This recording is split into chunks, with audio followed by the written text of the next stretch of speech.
Setelah 5 tahun aku melayaninya, suamiku justru melemparkan surat cerai ke mukaku, lalu membentak ayahku dan membuangku di pinggir jalan raya yang gelap seolah aku ini cuma sampah plastik tidak berguna.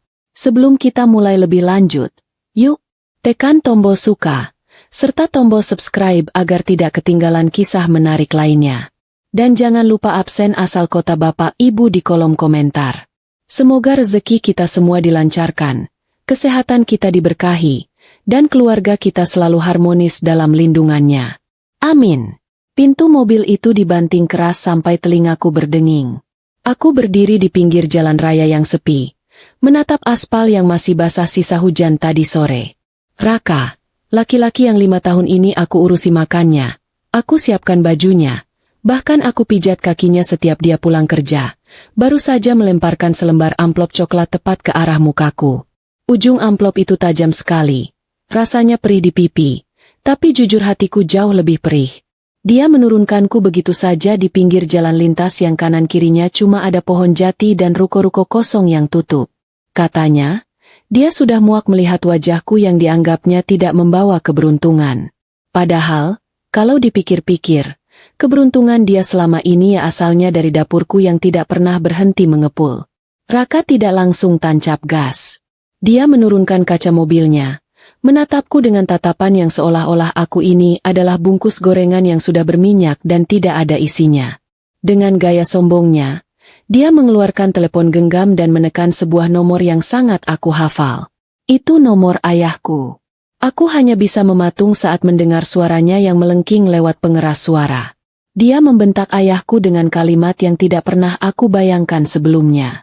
Dia menyuruh ayahku menjemputku sekarang juga karena dia merasa aku ini barang rusak yang tidak berguna. Aku sempat ingin tertawa di tengah rasa sakit ini, membayangkan bagaimana ekspresi ayahku di sana saat ada laki-laki ingusan yang baru punya pabrik kecil berani meneriakinya. Ayahku itu tipe orang yang sangat tenang. Saking tenangnya kadang-kadang aku sering bertanya-tanya apakah dia punya urat marah atau tidak. Tapi satu hal yang Raka tidak tahu, ayahku adalah orang yang kalau sudah diam, artinya badai besar sedang bersiap-siap datang. Raka menutup telepon itu dengan kasar. Lalu dia tertawa kecil melihatku yang masih dia memegang amplop coklat. Dia sempat memamerkan jam tangan barunya lewat jendela mobil, seolah-olah ingin menunjukkan bahwa hidupnya akan jauh lebih mewah setelah menyingkirkanku. Aku cuma bisa membatin. Dia tidak tahu saja kalau jam tangan itu sebenarnya dibeli pakai uang kembalian belanja bulanan yang sering aku tabung diam-diam. Selama 1 jam ke depan, Raka masih menunggu di dalam mobil mewahnya yang mesinnya sengaja dibiarkan menyala. Mungkin dia mau melihat drama ayahku datang pakai mobil tua atau naik angkutan umum supaya dia bisa menghina keluarga kami lebih puas lagi. Aku duduk di atas tas kecilku, menunggu di bawah lampu jalan yang kedap-kedip seperti sedang sekarat. Perutku mulai keroncongan, dan lucu sekali rasanya. Di saat sedang diceraikan dan dibuang, aku malah memikirkan apakah tukang nasi goreng di depan sana masih buka atau sudah pulang. Hidup memang kadang-kadang tidak tahu diri. Masalah datang bertubi-tubi tapi rasa lapar tetap tidak mau mengalah.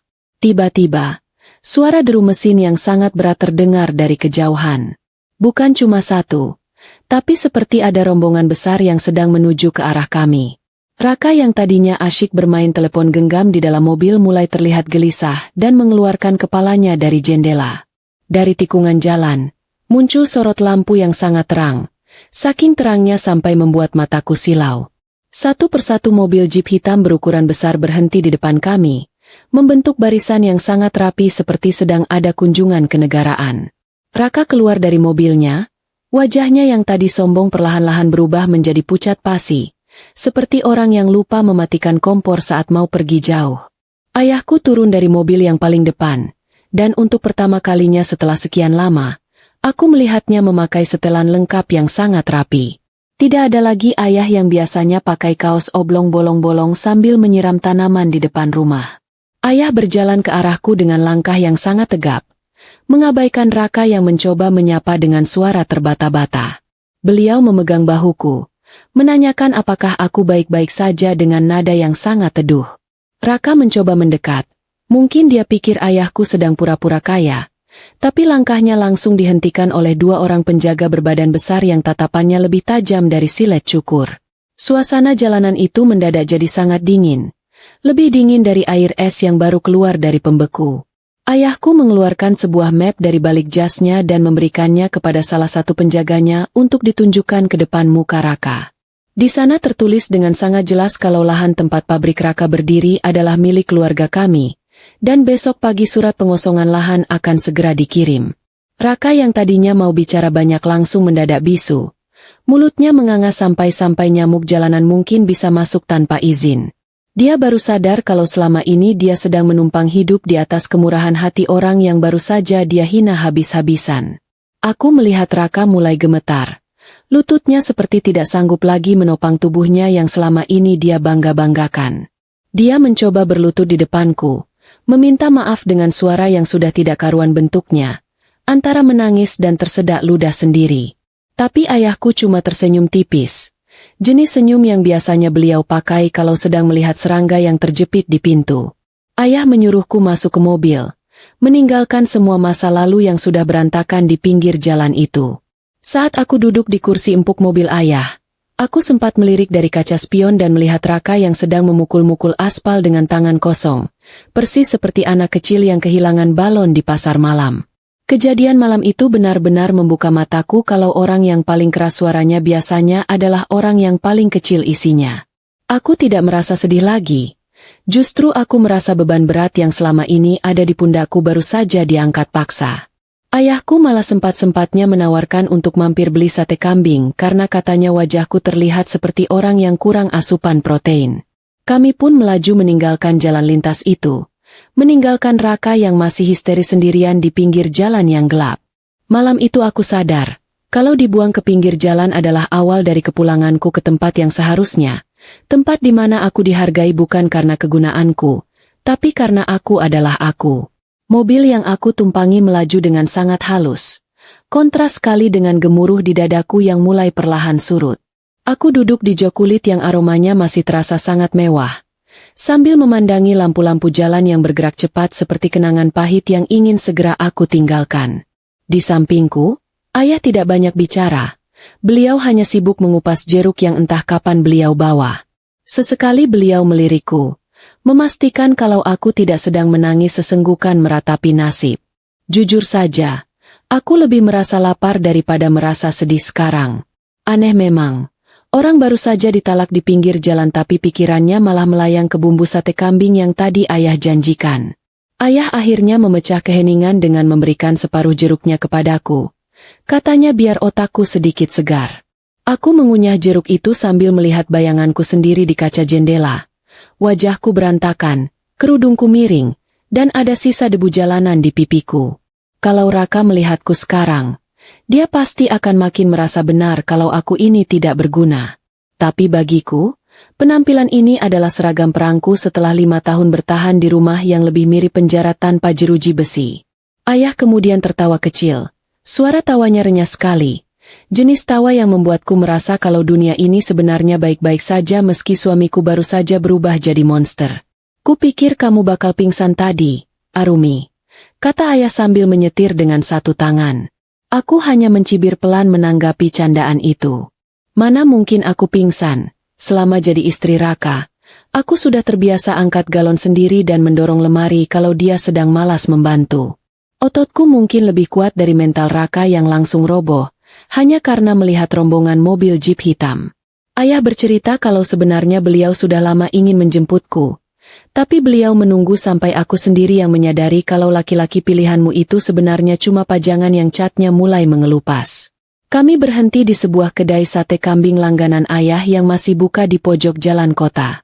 Ayah memesan 3 porsi sate, 2 porsi untuk beliau dan aku, dan 1 porsi lagi yang katanya buat jaga-jaga kalau aku masih merasa haus akan penderitaan.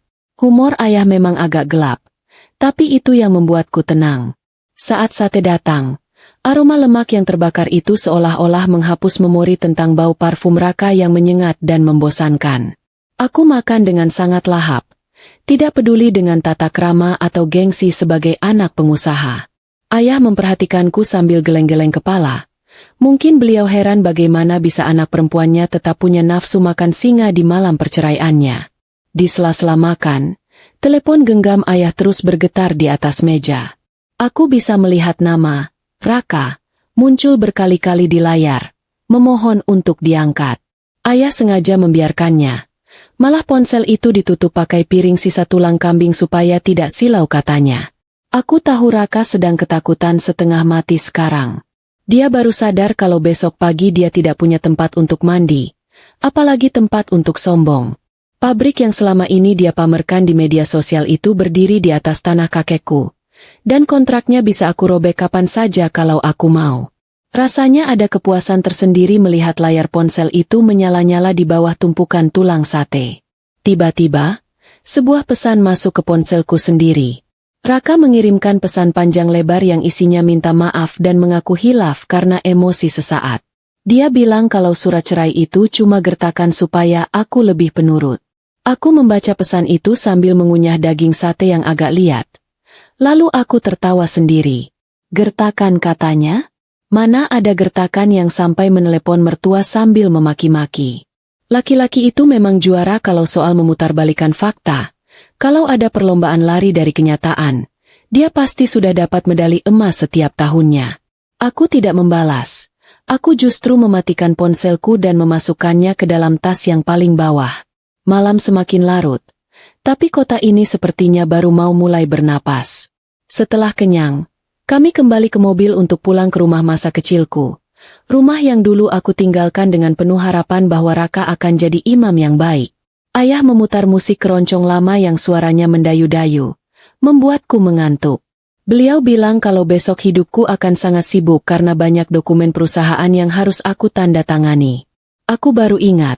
Aku masih punya saham di beberapa hotel keluarga yang selama ini tidak pernah aku urusi karena Raka melarangku keluar rumah. Ternyata, menjadi pengangguran di mata Raka adalah cara paling aman bagiku untuk tetap jadi orang kaya tanpa perlu repot-repot kerja keras. Sesampainya di gerbang rumah besar ayah, para penjaga langsung membukakan pintu dengan hormat.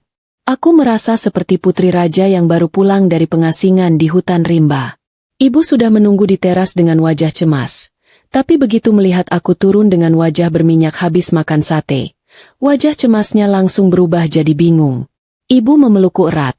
Aromanya masih sama, aroma bedak tabur dan kasih sayang yang tulus. Ibu tidak bertanya apa-apa. Beliau cuma membawaku ke kamar lamaku yang ternyata masih rapi dan wangi melati, persis seperti hari terakhir aku meninggalkannya 5 tahun lalu. Aku merebahkan diri di atas kasur empuku yang luas, menatap langit-langit kamar yang tinggi. Hidup ini memang penuh kejutan yang kadang tidak lucu, tapi kalau kita punya keluarga yang kuat, kejutan itu cuma jadi bumbu penyedap saja. Aku membayangkan besok pagi Raka akan bangun di pinggir jalan atau di kantornya yang listriknya mungkin sudah diputus oleh ayah. Ada rasa kasihan sedikit, tapi kemudian aku ingat bagaimana dia melempar amplop coklat itu ke mukaku tadi. Rasa kasihan itu langsung hilang, berganti dengan rasa kantuk yang sangat nikmat. Besok adalah hari pertama aku menjadi Arumi yang baru. Arumi yang tidak perlu lagi memijat kaki laki-laki yang tidak tahu cara berterima kasih.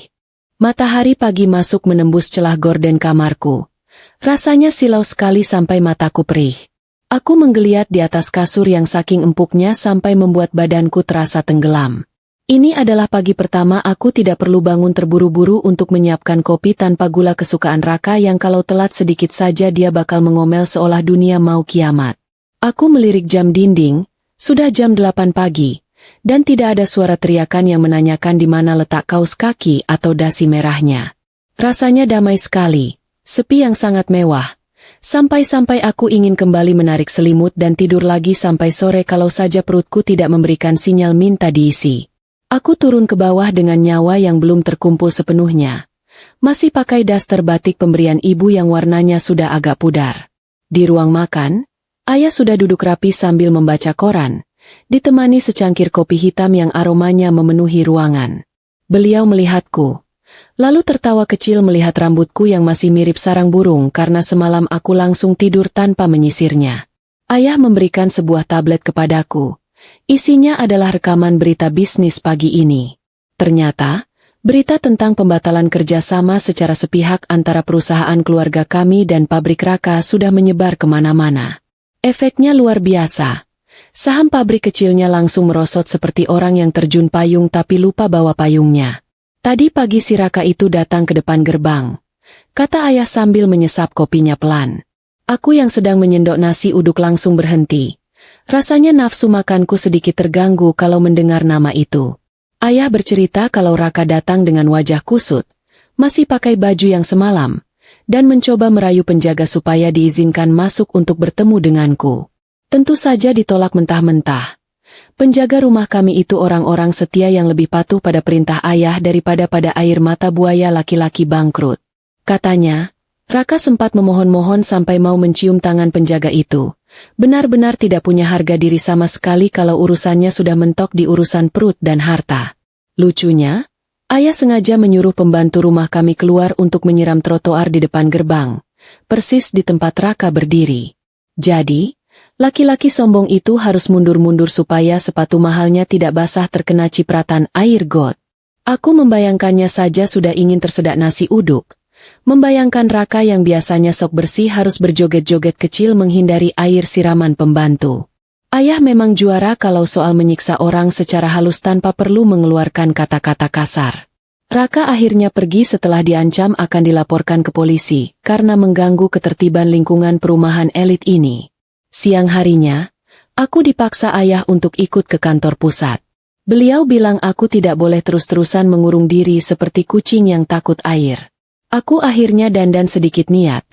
Pakai baju kerja yang sudah lama tersimpan di lemari dan sedikit polesan bibir supaya wajahku tidak terlihat pucat-pucat amat. Saat aku masuk ke gedung kantor keluarga, semua karyawan menunduk hormat. Rasanya aneh, karena selama 5 tahun ini aku cuma dianggap istri pengusaha muda, yang tugasnya cuma dandan dan menemani makan malam. Sekarang, mereka menatapku sebagai pemilik masa depan mereka, dan jujur saja, punggungku sedikit terasa pegal membayangkan tanggung jawab sebesar ini. Baru saja aku duduk di kursi kerja baruku. Sekretarisku masuk dan bilang ada tamu yang memaksa ingin bertemu. Aku sudah menebak siapa orangnya. Siapa lagi kalau bukan laki-laki yang semalam menurunkanku di pinggir jalan. Aku menyuruh sekretarisku untuk mengizinkannya masuk. Tapi hanya 5 menit saja. Aku ingin melihat seberapa jauh wajahnya berubah setelah tahu kalau istrinya yang dia anggap sampah tidak berguna. Ini sebenarnya adalah orang yang bisa menghentikan napas bisnisnya hanya dengan satu jentikan jari. Raka masuk dengan langkah terburu-buru. Wajahnya terlihat sangat hancur. Rambutnya yang biasanya klimis sekarang acak-acakan tidak karuan. Begitu pintu tertutup, dia langsung mau memegang tanganku. Tapi aku segera menghindar dan duduk di balik meja besarku. Dia mulai bicara dengan nada memelas. Bilang kalau dia dijebak oleh rekan bisnisnya. Bilang kalau dia semalam cuma bercanda, dan bilang kalau dia masih sangat mencintaiku. Aku cuma diam, mendengarkan semua omong kosongnya sambil memutar-mutar pulpen di jari. Rasanya luar biasa, melihat laki-laki yang kemarin membentak ayahku sekarang bicara seperti orang yang sedang kehabisan napas. Aku bilang padanya kalau gertakannya semalam sangat bagus. Saking bagusnya sampai-sampai aku langsung setuju untuk bercerai detik itu juga. Raka mencoba menangis. Atau setidaknya pura-pura menangis, tapi tidak ada air mata yang keluar. Dia bilang kalau pabriknya akan bangkrut kalau aku tetap membatalkan kontrak lahan. Aku cuma tersenyum manis. Senyum paling tulus yang pernah aku berikan padanya selama kami menikah. Aku bilang, bukankah dia laki-laki sukses yang mandiri? Harusnya masalah lahan kecil seperti itu bisa dia selesaikan sendiri tanpa bantuan istri yang tidak berguna, ini. Wajahnya langsung pucat pasi. Dia baru sadar kalau kata-katanya semalam sekarang berbalik menghantam kepalanya sendiri seperti bumerang yang salah arah. Sebelum dia bicara lebih banyak, aku menekan tombol pemanggil keamanan di mejaku. Aku minta mereka untuk mengantar tamu.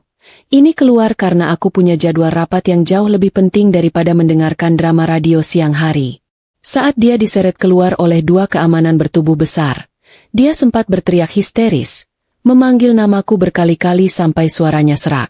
Semua karyawan di luar ruangan melihatnya dengan tatapan jijik, dan aku hanya bisa menghela napas panjang. Ternyata benar kata ayah, membalas dendam yang paling nikmat itu bukan dengan kekerasan, tapi dengan membiarkan orang tersebut melihat kita bahagia di atas kehancuran yang dia buat sendiri. Aku menyandarkan badanku di kursi kerja. Rasanya lega sekali. Aku mengambil telepon dan memesan kopi paling mahal yang ada di kafe bawah gedung, tanpa peduli apakah kopi itu pakai gula atau tidak. Hidupku baru saja dimulai kembali, dan aku tidak sabar untuk melihat kejutan apa lagi yang akan terjadi besok. Raka mungkin sekarang sedang bingung mau tidur di mana, tapi aku sekarang sedang bingung mau liburan kemana setelah semua urusan perceraian ini selesai. Dunia memang berputar, dan kali ini aku yang berada di atas, memegang kendali penuh atas hidupku sendiri yang sempat aku titipkan pada orang yang salah. Pagi ini suasana kantor terasa jauh lebih hidup dibandingkan biasanya. Atau mungkin perasaanku saja yang sedang berbunga-bunga setelah melihat Raka diseret keluar seperti karung beras kemarin siang. Aku duduk di ruangan baruku sambil memandangi tumpukan berkas yang harus aku tanda tangani. Ternyata, menjadi orang yang memegang kendali itu melelahkan juga. Jariku sampai pegal karena harus membubuhkan tanda tangan di atas kertas-kertas yang nilainya bisa buat beli kerupuk sekecamatan. Tapi tidak apa-apa. Rasa lelah ini jauh lebih nikmat daripada rasa lelah saat aku harus menyetrika kemeja Raka sambil mendengarkan dia memaki-maki bawahannya lewat telepon. Sekretarisku, namanya Meta, masuk membawa secangkir coklat panas dan sebuah amplop putih bersih. Wajah Meta ini lucu. Setiap kali dia melihatku, matanya berbinar seolah-olah aku ini adalah pahlawan super yang baru saja mengalahkan monster jahat. Dia bilang, ada kiriman bunga besar di lobi bawah untukku. Aku sempat berpikir, jangan-jangan Raka lagi yang mengirim bunga pakai sisa-sisa uang di kartu kreditnya yang hampir mati. Tapi ternyata aku salah besar. Begitu aku baca kartu ucapannya, bunga itu berasal dari rekan bisnis ayahku yang dulu pernah aku bantu saat Raka sedang sibuk-sibuknya pamer harta. Isinya cuma ucapan selamat atas posisi baruku, tapi rasanya manis sekali di tengah badai yang baru saja lewat. Lucunya, saat Meta sedang bercerita soal bunga itu, telepon kantorku berdering berkali-kali. Rupanya itu dari ibu mertuaku, atau lebih tepatnya mantan ibu mertuaku. Beliau menelepon sambil menangis sesenggukan, bilang kalau Raka sekarang sedang duduk melamun di teras rumahnya sambil memandangi mobil mewahnya yang baru saja ditarik oleh pihak bank.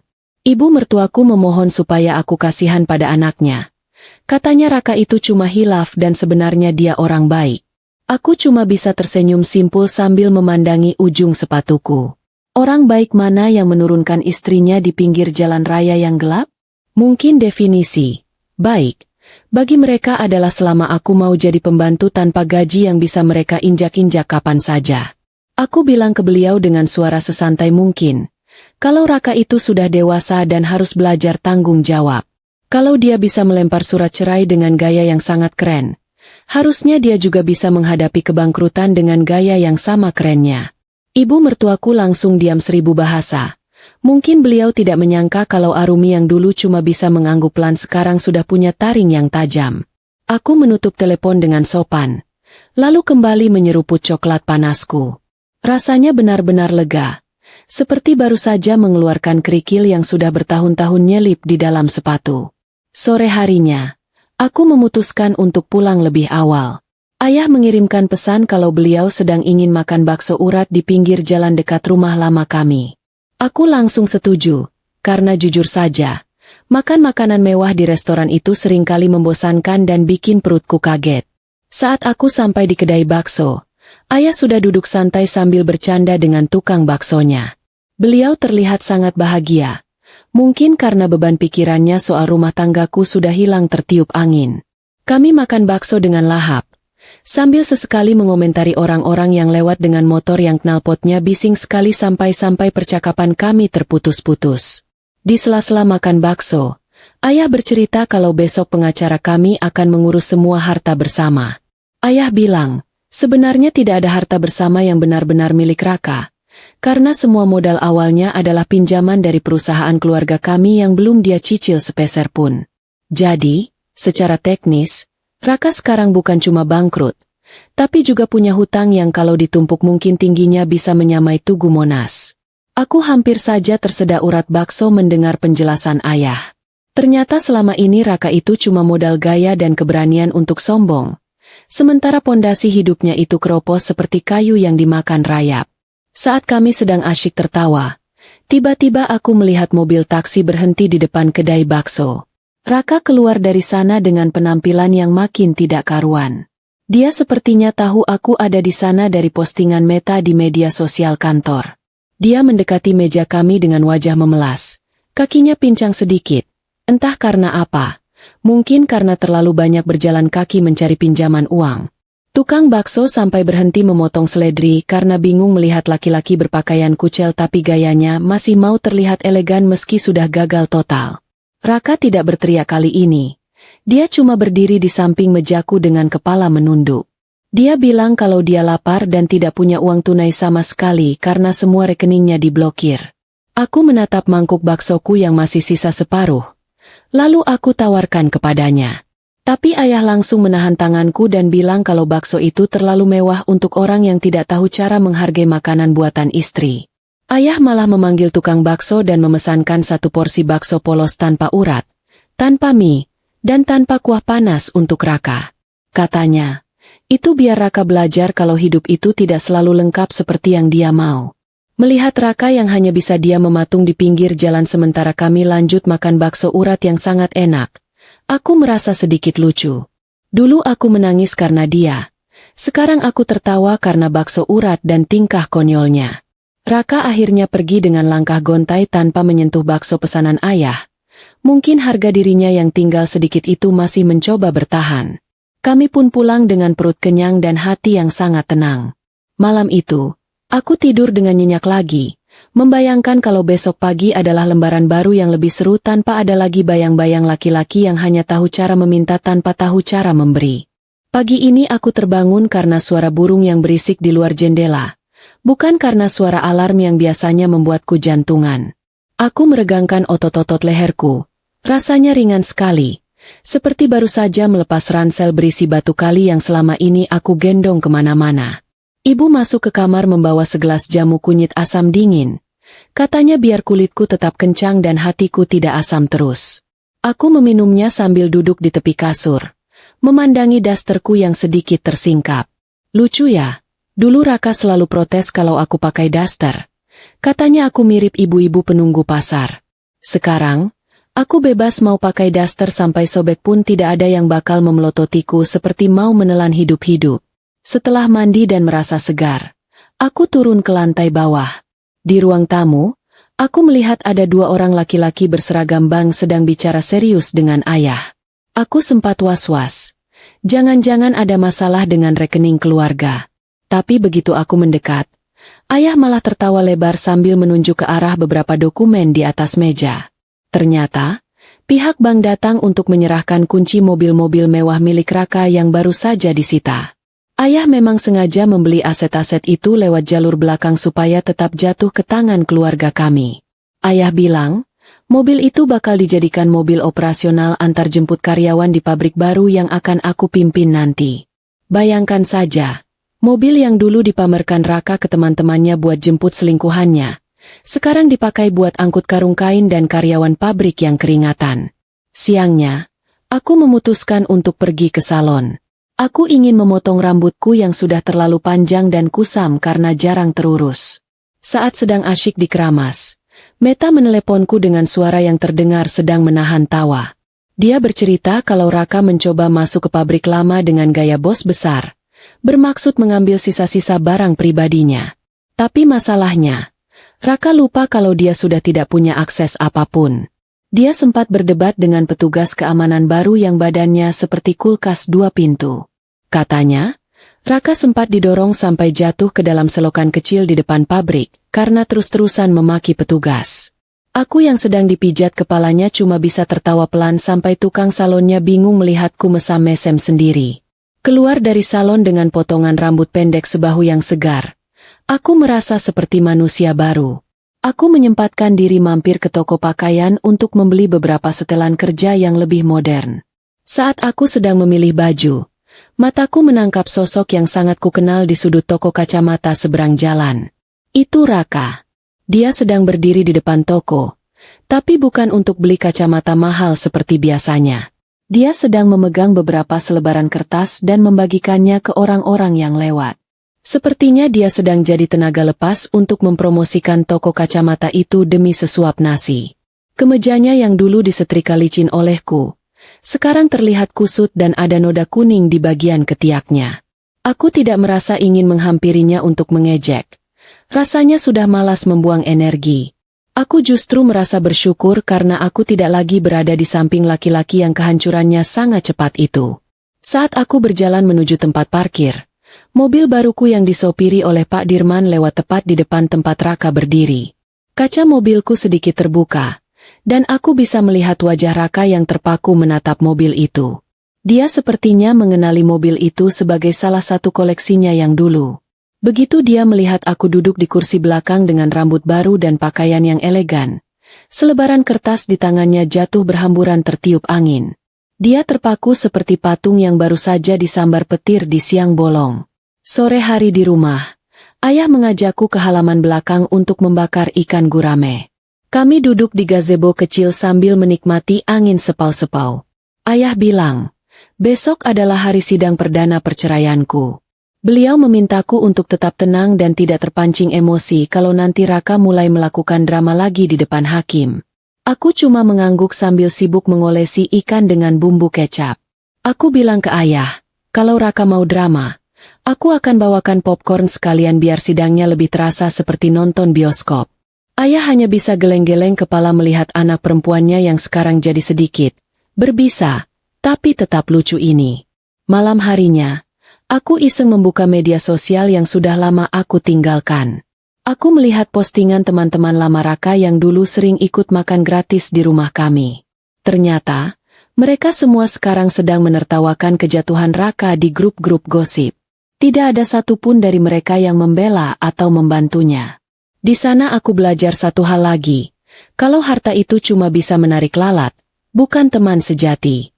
Sementara Raka sibuk mencari simpati yang tidak kunjung datang, aku justru mendapatkan banyak pesan semangat dari orang-orang yang dulu pernah aku bantu diam-diam tanpa sepengetahuan Raka.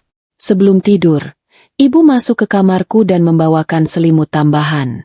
Beliau mencium keningku dan bilang kalau beliau sangat bangga padaku karena tidak hancur saat dihantam badai. Aku memeluk ibu erat. Rasanya hangat sekali. Aku menyadari kalau selama 5 tahun ini aku sudah membuang banyak waktu untuk menyenangkan hati orang yang salah. Sampai-sampai aku melupakan kebahagiaan orang tuaku sendiri. Aku berjanji dalam hati, mulai besok, tidak akan ada lagi air mata untuk masa lalu. Yang ada hanyalah semangat untuk membangun masa depanku sendiri yang jauh lebih cerah dan tentunya jauh lebih bermartabat tanpa ada lagi penghinaan, tidak berguna, yang terngiang di telinga. Aku mematikan lampu kamar. Tapi kali ini aku tidak merasa takut akan kegelapan. Aku justru merasa gelap malam ini adalah jeda yang sangat tenang sebelum aku menyambut fajar yang baru. Raka mungkin sekarang sedang meringkuk kedinginan di kamar kos-kosan sempitnya. Tapi aku di sini, di kamarku yang luas, merasa sangat penuh dan cukup. Hidup memang lucu. Ya. Kadang-kadang kita harus dilempar ke pinggir jalan dulu hanya untuk tahu kalau kita sebenarnya punya kemampuan untuk membeli jalan raya itu beserta isinya kalau kita mau. Aku tersenyum dalam kegelapan, lalu perlahan terlelap dengan hati yang benar-benar merdeka. Pagi hari di depan pengadilan agama rasanya lebih ramai dari pasar tumpah hari Minggu. Aku turun dari mobil dengan langkah santai, memakai kacamata hitam yang ukurannya cukup besar untuk menutupi mataku yang sebenarnya sudah sangat segar karena tidur 10 jam. Di sampingku, pengacara keluarga kami, Pak Benny, berjalan sambil menjinjing tas kulit yang isinya kurasa cukup untuk membuat Raka pingsan di tempat. Pak Benny ini orangnya sangat sopan, tapi kalau sudah bicara soal hukum, suaranya bisa membuat nyali lawan menciut sampai seukuran biji cabai. Kami berjalan melewati kerumunan orang, dan aku bisa merasakan banyak pasang mata yang menatapku. Mungkin mereka bingung melihat orang yang mau cerai tapi auranya malah seperti mau pergi liburan ke luar negeri. Aku melihat Raka sudah berdiri di dekat tiang besar gedung pengadilan. Penampilannya benar-benar sudah mencapai titik terendah. Kemejanya terlihat agak kekecilan dan warnanya sudah kusam seperti kain lap yang lupa dicuci seminggu. Begitu dia melihat aku datang, dia langsung berlari kecil menghampiriku, mengabaikan Pak Benny yang sudah memasang wajah benteng pertahanan. Raka mencoba bicara dengan suara lirih, memohon agar aku mencabut gugatan ini dan memberikan dia kesempatan satu kali lagi untuk membuktikan kalau dia bisa berubah. Aku cuma berhenti sebentar, menurunkan sedikit kacamata hitamku, lalu menatapnya dari ujung rambut sampai ujung sepatu yang solnya sudah mulai menganga seperti mulut ikan minta makan. Raka, kamu tidak butuh kesempatan kedua dariku, kataku sambil tersenyum tipis. Aku bilang padanya kalau dia lebih butuh tukang jahit untuk membetulkan kemejanya dan tukang sol sepatu daripada butuh aku. Raka wajahnya langsung memerah, antara malu dan marah, tapi dia tidak berani membentakku seperti dulu. Dia baru sadar kalau sekarang aku bukan lagi Arumi yang bisa dia suruh-suruh untuk mencarikan kancing bajunya yang lepas. Pak Benny kemudian menarikku pelan untuk segera masuk ke ruang sidang, meninggalkan Raka yang masih mematung sambil memegangi kemejanya yang kekecilan itu. Rasanya ada kepuasan aneh melihat laki-laki yang dulu sombongnya setinggi langit sekarang terlihat sependek rumput di bawah kaki. Di dalam ruang sidang, suasananya tenang tapi mencekam bagi orang yang punya banyak salah. Hakimnya sudah tua. Wajahnya sangat bijaksana dengan kumis tebal yang membuatnya terlihat makin berwibawa. Saat sidang dimulai, Raka mencoba melakukan aksi drama yang sangat tidak kreatif. Dia menangis terseduh-seduh, bilang kalau dia sangat mencintaiku dan semua perbuatannya malam itu adalah karena dia sedang stres karena masalah pekerjaan. Dia bahkan membawa-bawa nama ibunya, bilang kalau ibunya sangat merindukanku. Aku cuma bisa menggelengkan kepala pelan. Luar biasa memang akting laki-laki ini. Kalau ada audisi sinetron menangis di jalanan, dia pasti langsung jadi pemeran utama tanpa perlu tes lagi. Pak Benny tidak membiarkan drama itu berlangsung lama. Beliau langsung mengeluarkan bukti-bukti yang sangat telak, mulai dari rekaman suara saat Raka memaki ayahku di telepon, sampai bukti-bukti pengalihan dana perusahaan yang dia lakukan diam-diam untuk membelikan barang mewah selingkuhannya. Saat rekaman suaranya yang membentak ayah diputar di ruang sidang, wajah Raka langsung pucat seperti tembok yang baru dicat putih. Suaranya yang melengking menyebutku, tidak berguna, bergema di ruangan yang sunyi itu, membuat hakim berkali-kali membetulkan letak kacamatanya sambil menatap Raka dengan tatapan yang sangat tidak bersahabat. Aku sendiri cuma duduk tenang, menikmati setiap detik kehancuran harga dirinya yang dia bangun sendiri lewat mulut besarnya. Hakim akhirnya memberikan teguran keras kepada Raka. Beliau bilang kalau harga diri seorang laki-laki itu ada pada cara dia memperlakukan istrinya, bukan pada seberapa mewah mobil yang dia kendarai. Mendengar itu, Raka tertunduk dalam-dalam. Mungkin dia baru sadar kalau di depan hukum, drama air matanya tidak lebih berharga daripada tisu bekas. Sidang berjalan cukup cepat karena semua bukti yang kami bawa sangat kuat. Sebelum sidang ditutup, hakim mengabulkan gugatan cerai kami secara lisan, dan aku merasa ada sebuah rantai besar yang baru saja lepas dari leherku. Aku berdiri, menyalami Pak Benny, dan keluar dari ruangan itu tanpa melirik Raka sedikit pun. Begitu keluar dari ruang sidang, aku merasa lapar lagi. Entah kenapa, setiap kali habis menghadapi masalah dengan Raka, perutku selalu minta jatah lebih. Aku mengajak Pak Benny makan siang di warung nasi Padang depan pengadilan. Saat kami sedang asyik menikmati rendang dan daun singkong, aku melihat Raka keluar dari gedung pengadilan dengan wajah lesu. Dia berjalan kaki di bawah terik matahari, mengusap keringat di dahinya dengan lengan bajunya yang kotor. Lucunya, saat dia mau menyeberang jalan, ada genangan air sisa hujan yang terlindas mobil lewat, dan airnya menciprat tepat ke celana Raka.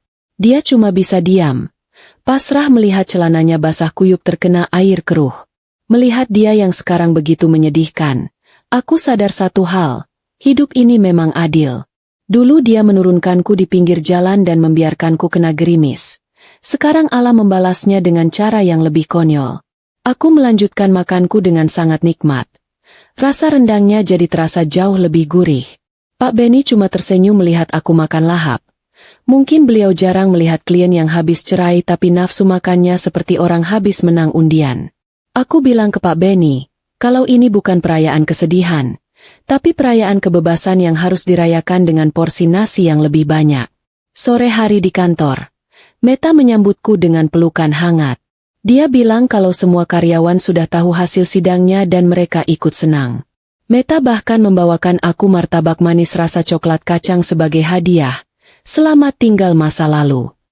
Kami makan martabak itu di ruanganku sambil menyusun rencana untuk pembukaan pabrik baru minggu depan. Aku merasa sangat bersemangat. Pikiranku sekarang penuh dengan ide-ide bisnis, bukan lagi penuh dengan pikiran tentang masakan apa yang harus aku buat supaya Raka tidak marah. Ternyata, saat kita berhenti memikirkan orang yang tidak penting, otak kita jadi punya ruang lebih luas untuk memikirkan hal-hal yang benar-benar berguna. Malam harinya, aku duduk di balkon kamar sambil memandangi bintang yang kebetulan sedang muncul banyak sekali. Aku mengambil ponselku, menghapus semua foto-foto lama bersama Raka yang masih tersisa, dan mengganti nomor teleponku agar dia tidak bisa lagi mengirim pesan-pesan sampah. Aku merasa benar-benar bersih, tidak ada lagi beban, tidak ada lagi rasa sakit. Aku tahu besok tantangan akan tetap ada, tapi setidaknya aku tidak perlu lagi menghadapinya dengan orang yang hanya tahu cara menjatuhkan.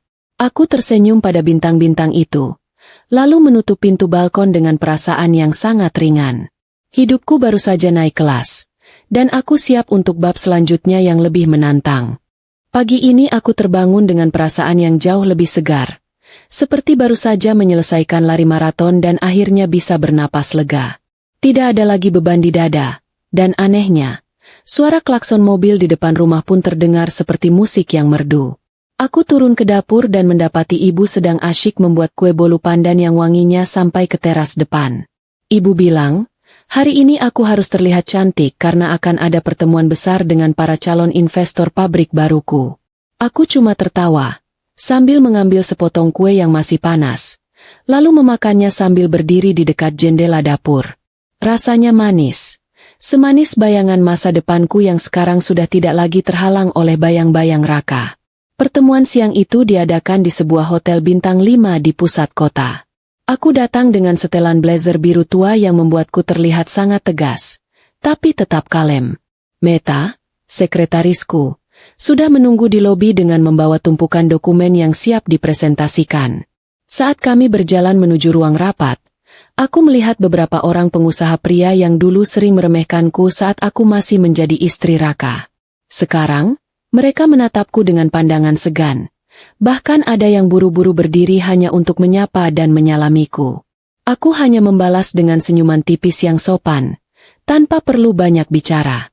Ternyata, rasa hormat itu memang harus dijemput dengan prestasi, bukan dengan cuma jadi pajangan di samping suami. Pertemuan berjalan sangat lancar.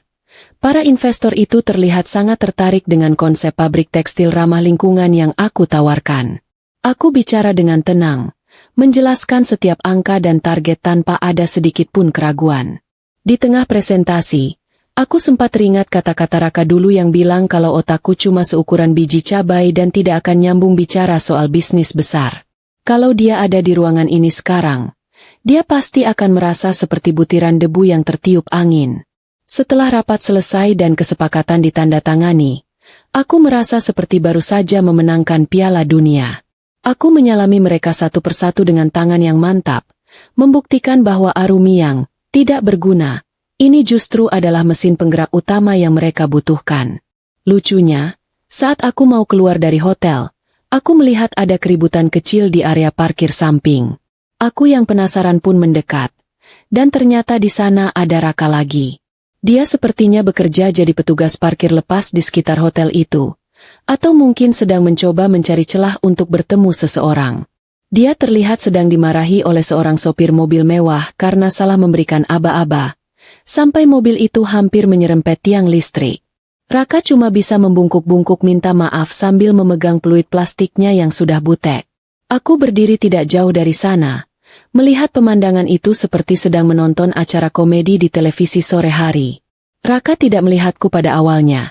Tapi saat mobilku yang mengkilap lewat tepat di depannya, dia otomatis meniup peluitnya dengan semangat.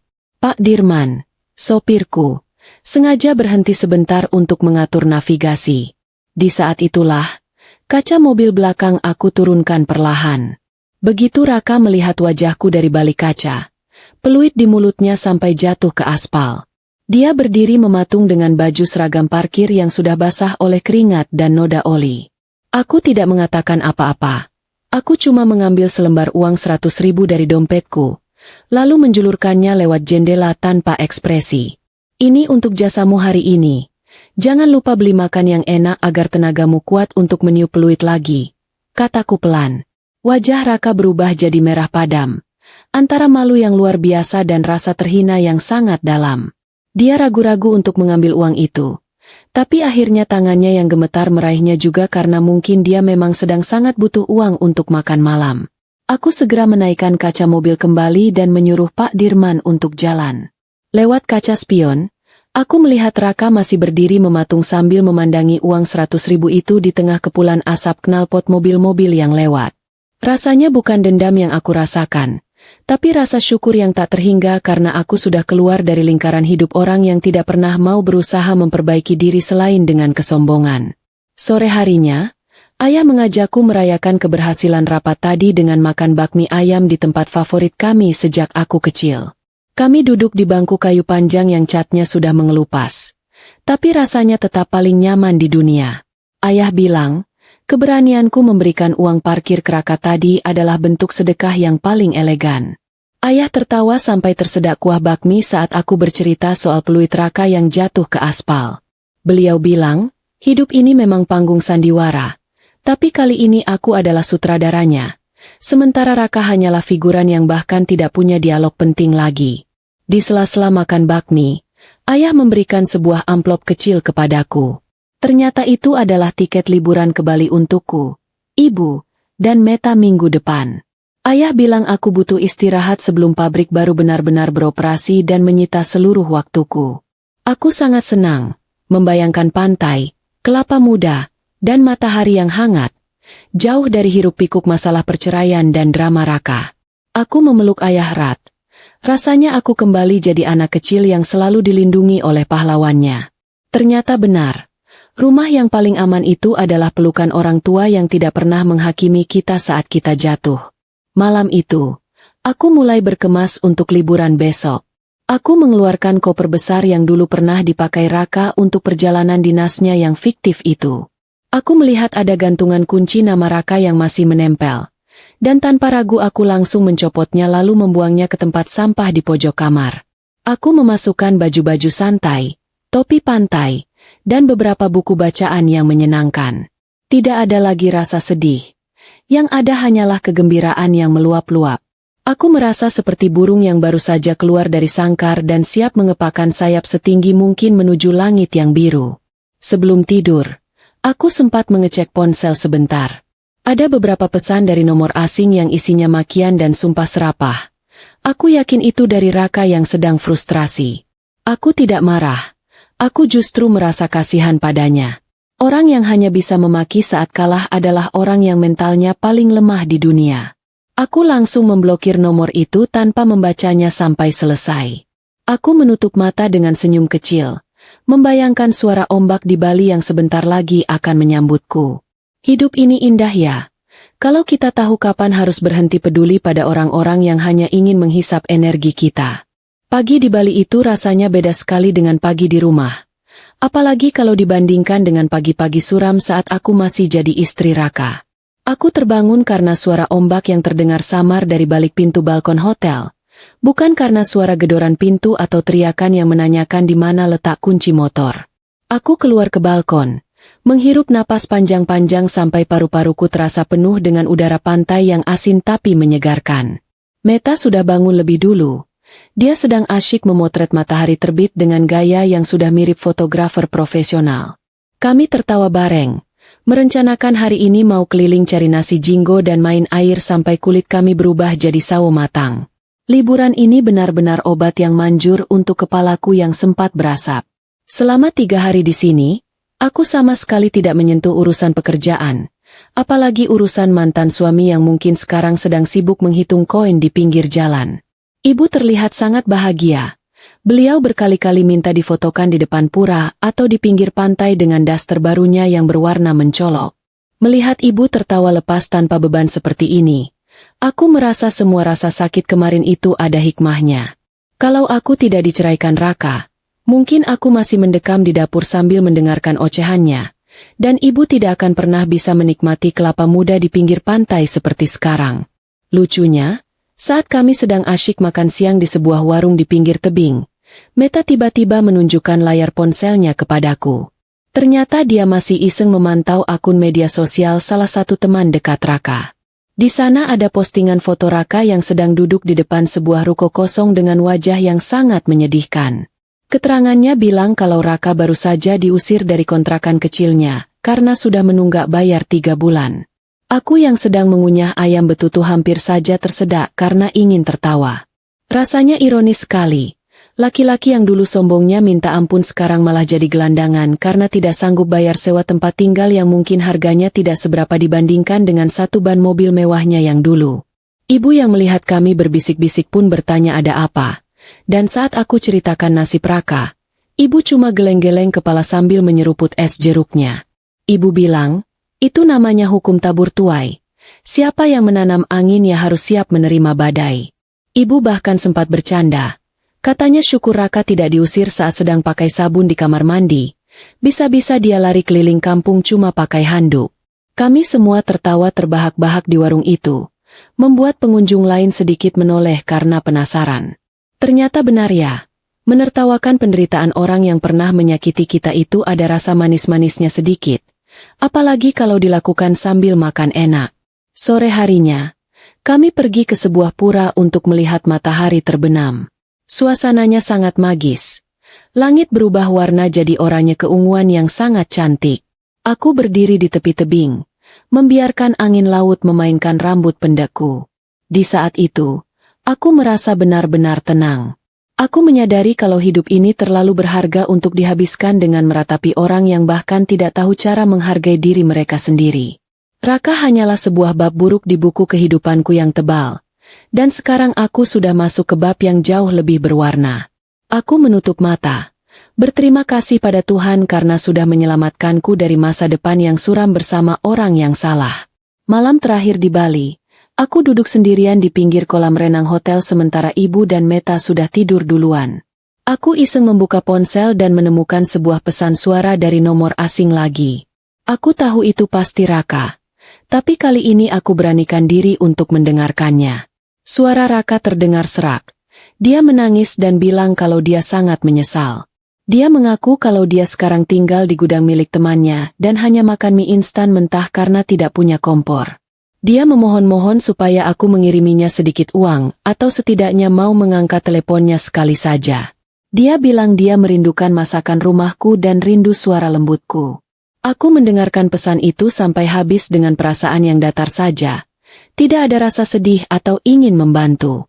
Aku justru merasa aneh. Kok bisa dulu aku mencintai laki-laki yang jiwanya serendah ini? Saat dia di atas, dia lupa daratan dan menganggap istrinya sampah. Saat dia di bawah, dia mendadak jadi pujangga yang paling puitis sedunia. Aku langsung menghapus pesan suara itu dan memblokir nomornya lagi. Aku tidak akan membiarkan satupun energi negatif masuk ke dalam hidupku yang sekarang sudah sangat rapi. Raka harus belajar kalau penyesalan itu memang datangnya di akhir. Kalau di awal itu namanya pendaftaran sekolah. Keesokan paginya, kami bersiap untuk pulang. Meta membantuku membawa oleh-oleh yang jumlahnya sudah seperti mau buka toko kelontong sendiri. Ada pai susu, kacang disco, sampai kain pantai untuk semua karyawan di kantor nanti. Saat di bandara, aku melihat seorang laki-laki yang gaya jalannya mirip Raka. Tapi begitu dia berbalik, ternyata orang lain. Aku cuma tersenyum sendiri. Ternyata alam bawah sadarku masih sedikit trauma. Tapi untungnya hatiku sudah tidak lagi bergetar. Aku melangkah menuju pesawat dengan penuh semangat. Membayangkan tumpukan pekerjaan di kantor dan proyek pabrik baru yang sudah menantiku di rumah. Sesampainya di rumah, ayah sudah menunggu di depan pintu dengan wajah yang sangat sumringah. Beliau bilang ada berita besar untukku. Ternyata, tanah pabrik lama Raka sudah resmi kembali ke tangan keluarga kami sepenuhnya. Dan besok pagi alat berat akan datang untuk merobohkan bangunan itu untuk dibangun gudang baru yang lebih modern. Ayah mengajakku untuk datang ke sana besok pagi, melihat kenangan itu dihancurkan agar aku benar-benar bisa memulai dari nol. Aku sangat setuju. Rasanya melihat tembok-tembok yang dulu jadi saksi kesombongan Raka itu runtuh akan jadi penutup liburan yang paling sempurna. Malam itu aku tidur dengan sangat nyenyak di kamarku sendiri. Aku bermimpi sedang terbang tinggi di atas laut Bali, tanpa ada beban yang mengikat kakiku. Bangun-bangun, aku merasa sangat segar dan siap untuk melihat drama terakhir di lokasi pabrik nanti. Aku tahu, Raka mungkin akan ada di sana untuk mencoba melakukan aksi nekat terakhirnya. Tapi aku sudah tidak peduli. Aku sudah punya perisai yang sangat kuat sekarang, yaitu rasa percaya diri dan dukungan keluarga yang luar biasa. Hidup ini memang keren ya. Kalau kita berani mengambil keputusan untuk pergi dari hal-hal yang tidak lagi memberi nilai dalam hidup kita. Pagi ini udara terasa lebih tajam. Seolah-olah alam pun tahu kalau hari ini akan ada sebuah akhir yang besar. Aku berdiri di depan gerbang pabrik lama itu, memakai sepatu bot dan helm pengaman warna putih yang dipinjami oleh mandor proyek. Di belakangku, sebuah alat berat berukuran raksasa sudah terparkir dengan mesin yang menderu pelan, siap untuk meratakan bangunan yang dulu menjadi kebanggaan semu Raka. Ayah berdiri di sampingku sambil bersedekap. Wajahnya terlihat sangat puas. Beliau memberikan aba-aba kepada operator alat berat untuk mulai menyentuh dinding depan bangunan itu. Begitu hantaman pertama mengenai tembok, debu putih beterbangan kemana-mana, persis seperti hancurnya harga diri laki-laki yang dulu membuangku di jalanan. Lucunya, di saat debu sedang tebal-tebalnya, tiba-tiba ada sosok laki-laki yang berlari dari arah samping bangunan sambil berteriak-teriak histeris. Itu Raka. Dia mencoba menghalangi alat berat itu dengan berdiri tepat di depan roda besarnya. Wajahnya kotor sekali, ada bekas oli di keningnya, dan bajunya sudah sobek di bagian bahu. Dia berteriak kalau bangunan ini adalah sejarah hidupnya, tempat dia membangun impian dari nol. Aku cuma bisa tertawa geli di balik maskerku. Impian dari mana? Bangunan ini berdiri di atas tanah kakekku, dibangun pakai uang ayahku, dan diurus oleh keringatku. Dia itu cuma numpang nama di papan depan, tapi gayanya sudah seperti pemilik tunggal jagat raya. Petugas keamanan proyek langsung dengan sigap menarik Raka ke pinggir supaya tidak tergilas.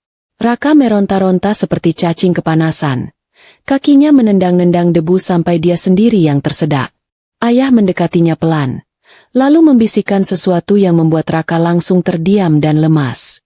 Aku tidak tahu apa yang ayah katakan, tapi sepertinya itu soal hutang-hutangnya yang kalau tidak segera dilunasi akan berlanjut ke jalur hukum yang lebih gelap. Raka terduduk di atas tanah yang kotor, memandangi satu persatu tembok pabriknya runtuh jadi puing-puing tidak berharga. Dia menangis sesenggukan, tapi kali ini tidak ada yang peduli. Bahkan tukang parkir di seberang jalan pun cuma melihatnya sambil asyik makan gorengan. Saat alat berat itu merobohkan papan nama perusahaan yang masih terpampang nama Raka di bawahnya, aku merasa ada kepuasan yang sangat dalam. Papan itu jatuh dengan suara dentuman keras, lalu hancur terbelah dua. Aku mendekati Raka yang masih terduduk lemas, lalu melepaskan helm pengamanku. Aku menatapnya dari atas, tanpa rasa benci, tapi juga tanpa rasa kasihan. Aku bilang padanya, kalau gedung ini roboh bukan karena aku jahat, tapi karena pondasinya memang sudah salah sejak awal. Pondasi yang dibangun di atas kesombongan dan penghinaan tidak akan pernah bisa berdiri lama. Raka cuma menunduk. Air matanya jatuh membasahi debu di depannya, membuat tanah itu jadi berlumpur kotor. Setelah merasa cukup melihat drama itu, aku mengajak ayah untuk pergi. Kami berjalan menuju mobil sementara di belakang kami suara reruntuhan masih terus terdengar bersahut-sahutan. Ayah mengajakku ke sebuah gudang baru yang letaknya tidak jauh dari sana. Gudang yang sudah siap digunakan untuk operasional pabrik tekstil baruku minggu depan.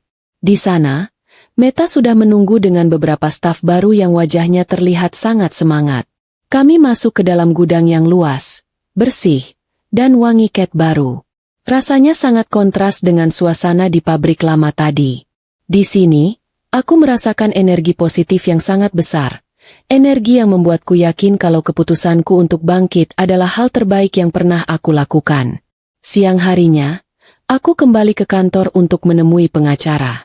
Beliau menyerahkan dokumen final perceraianku yang sudah berkekuatan hukum tetap. Aku melihat namaku tertulis di sana tanpa ada lagi embel-embel nama belakang Raka. Rasanya aku ingin melompat kegirangan, tapi aku tahan karena malu dilihat staf kantor. Aku segera memotret dokumen itu dan mengirimkannya ke grup keluarga dengan keterangan, Arumi resmi merdeka. Ibu langsung membalas dengan banyak stiker bunga dan doa-doa yang panjang. Aku merasa sangat dicintai, dan cinta dari keluarga inilah yang ternyata menjadi bensin utama untukku terus berlari jauh meninggalkan masa lalu yang kelam. Meta masuk ke ruanganku membawa sebuah kotak besar berisi kartu nama baru. Aku mengambil satu, meraba tulisan timbul di sana. Arumi, Direktur Utama. Aku tersenyum kecil. Teringat dulu Raka pernah bilang kalau aku cuma cocok jadi direktur dapur yang tugasnya mengatur stok bawang merah dan bawang putih. Sekarang, aku mengatur nasib ratusan karyawan dan jutaan meter kain yang akan dikirim ke seluruh penjuru negeri. Aku menyandarkan badan di kursi kerja. Memutar kursi itu menghadap jendela besar yang memperlihatkan kesibukan kota. Hidup ini memang penuh kejutannya. Kadang kita harus dipatahkan dulu supaya kita tahu kalau kita punya sayap untuk terbang lebih tinggi. Sore harinya, saat aku mau pulang, aku melihat Raka lagi di halte bus dekat kantorku. Dia sedang duduk melamun dengan tas plastik besar di sampingnya. Sepertinya itu semua barang miliknya yang tersisa. Dia terlihat sangat lelah.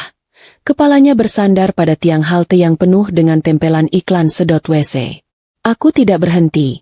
Aku menyuruh Pak Dirman untuk terus melaju. Aku tidak mau lagi terjebak dalam rasa iba yang tidak berguna. Aku sudah memberikan dia uang parkir kemarin, dan itu sudah lebih dari cukup sebagai bentuk kemanusiaan terakhir dariku.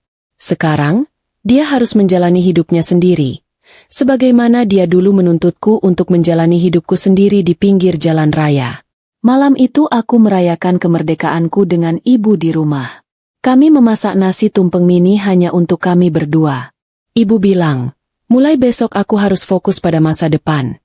Jangan lagi menoleh ke belakang karena nanti leherku bisa pegal. Aku tertawa mendengar nasihat ibu yang selalu santai tapi mengena itu. Kami makan tumpeng dengan sangat lahap, membicarakan rencana ekspansi bisnis keluar kota bulan depan. Aku merasa sangat penuh. Sangat cukup. Tidak ada lagi lubang di hatiku yang dulu sering diisi dengan rasa takut dan rasa rendah diri karena hinaan suami. Aku sudah utuh kembali, bahkan lebih kuat dari sebelumnya. Sebelum tidur, aku sempat memandangi wajahku di cermin. Aku melihat seorang wanita yang kuat, mandiri, dan punya sinar di matanya yang dulu sempat padam. Aku berbisik pada diriku sendiri. Selamat datang kembali, Arumi. Kamu hebat sudah bisa bertahan sampai sini. Aku mematikan lampu, memeluk guling kesayanganku, dan terlelap dalam tidur yang sangat tenang. Besok adalah hari pertama aku benar-benar menyandang status baru sebagai wanita merdeka, dan aku sudah tidak sabar untuk menyambut matahari pagi dengan senyuman yang paling lebar yang pernah aku miliki. Pagi ini adalah pagi yang paling tenang dalam hidupku. Aku terbangun bukan karena alarm, bukan juga karena suara bentakan, melainkan karena sinar matahari yang hangat menyentuh ujung kakiku. Aku turun ke bawah dengan daster kesayanganku, berjalan santai menuju dapur untuk menyeduh teh melati. Ibu sudah ada di sana, sedang menata bunga sedap malam di vas meja makan. Beliau tersenyum padaku, sebuah senyuman yang seolah berkata bahwa semua badai sudah benar-benar berlalu dan sekarang adalah waktunya kita memetik pelangi. Aku menyeruput tehku sambil memandangi taman belakang. Merasa sangat penuh dan cukup dengan apa yang aku miliki sekarang.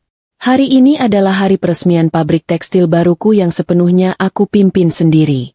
Aku dandan dengan sangat niat, memakai setelan kebaya modern warna coklat susu yang membuatku terlihat anggun tapi tetap punya wibawa seorang bos besar. Ayah sudah siap dengan setelan jasnya. Beliau terlihat sangat bangga sampai-sampai berkali-kali membetulkan letak dasinya di depan cermin. Kami berangkat menuju lokasi pabrik dengan iring-iringan mobil kantor. Sepanjang jalan, aku melihat gedung-gedung tinggi kota ini dan menyadari bahwa aku bukan lagi Arumi yang dulu ketakutan saat ditinggal di pinggir jalan. Aku adalah Arumi yang sekarang punya peta jalannya sendiri menuju kesuksesan.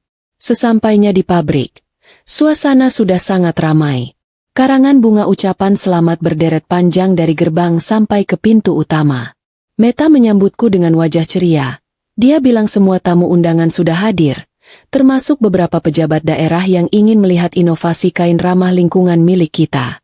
Saat aku melangkah menuju podium untuk memberikan sambutan, aku melihat ratusan pasang mata menatapku dengan rasa kagum. Aku bicara tanpa teks, menceritakan bahwa pabrik ini dibangun bukan hanya dengan modal uang, tapi dengan keberanian untuk bangkit dari kehinaan. Suaraku stabil. Tidak ada lagi getaran ketakutan seperti saat aku memohon pada Raka dulu. Lucunya, di tengah acara pemotongan pita, Aku melihat sosok yang sangat kumal di kejauhan, di balik pagar pembatas pabrik. Itu Raka lagi.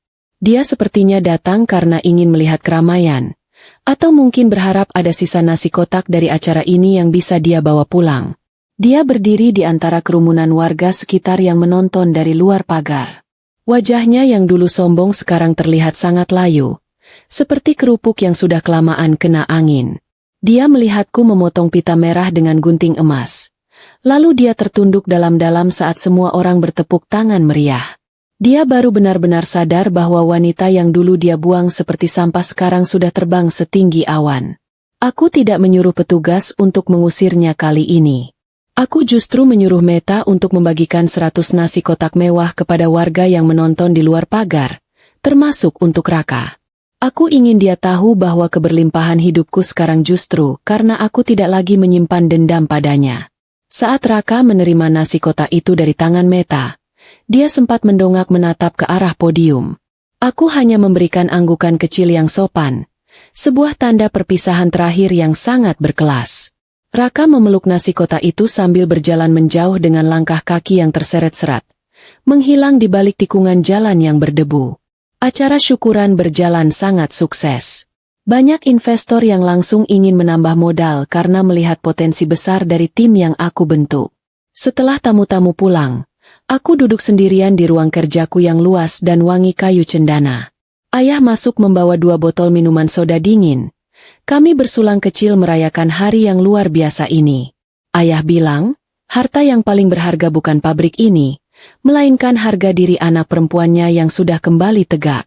Kami tertawa bareng, membicarakan betapa hidup ini seringkali memberikan pelajaran lewat cara yang paling tidak sopan, tapi hasilnya sangat memuaskan. Sore harinya, aku pulang ke rumah dengan perasaan yang sangat ringan. Aku sempat menyuruh Pak Dirman berhenti di sebuah toko perhiasan. Aku membeli sepasang anting berlian kecil untuk diriku sendiri, sebagai hadiah atas keberhasilanku bertahan hidup. Saat memakainya di depan cermin toko, aku melihat pantulan wanita yang benar-benar baru. Tidak ada lagi sisa-sisa kesedihan di matanya. Yang ada hanyalah ketenangan seorang pemenang. Aku keluar dari toko dengan langkah mantap, menikmati setiap embusan angin sore yang menerpa wajahku. Malam itu, kami sekeluarga makan malam di rumah dengan menu yang sangat sederhana, nasi liwet dan teri kacang. Tidak perlu restoran mewah untuk merayakan kebahagiaan sejati. Di meja makan, kami bercerita tentang rencana masa depan, tentang liburan keluarga berikutnya, dan tentang bagaimana kita harus tetap rendah hati meski sudah di atas. Aku merasa inilah rumah yang sebenarnya. Bukan bangunan mewah yang ditinggali orang sombong, tapi bangunan sederhana yang isinya adalah orang-orang yang saling mendukung dan menghargai. Sebelum tidur, aku membuka jendela kamarku lebar-lebar. Aku memandangi bulan yang bersinar terang, seolah-olah dia pun ikut tersenyum padaku. Aku mengambil surat cerai yang sudah aku laminating dan aku simpan di laci meja rias. Bukan untuk diingat kepahitannya, tapi sebagai pengingat bahwa aku pernah melewati neraka dan berhasil keluar dengan selamat tanpa luka bakar. Aku menyadari kalau Raka membuangku di jalan raya adalah berkah terbesar dalam hidupku. Tanpa kejadian itu, aku mungkin masih jadi wanita lemah yang tidak tahu potensi besarnya sendiri. Aku merebahkan diri di tempat tidur, menarik selimut sampai ke dada, dan tersenyum pada bayanganku di langit-langit kamar. Hidupku sudah lengkap sekarang. Aku punya pekerjaan yang aku cintai, keluarga yang selalu ada, dan yang paling penting, aku punya diriku sendiri kembali. Aku tidak butuh laki-laki untuk merasa berharga, dan aku tidak butuh pengakuan orang lain untuk merasa sukses. Aku adalah Arumi, wanita yang pernah dibilang tidak berguna, tapi sekarang menjadi tuan bagi nasibnya sendiri. Aku menutup mata dengan perasaan damai yang paling dalam, siap menyambut esok yang pasti akan jauh lebih indah.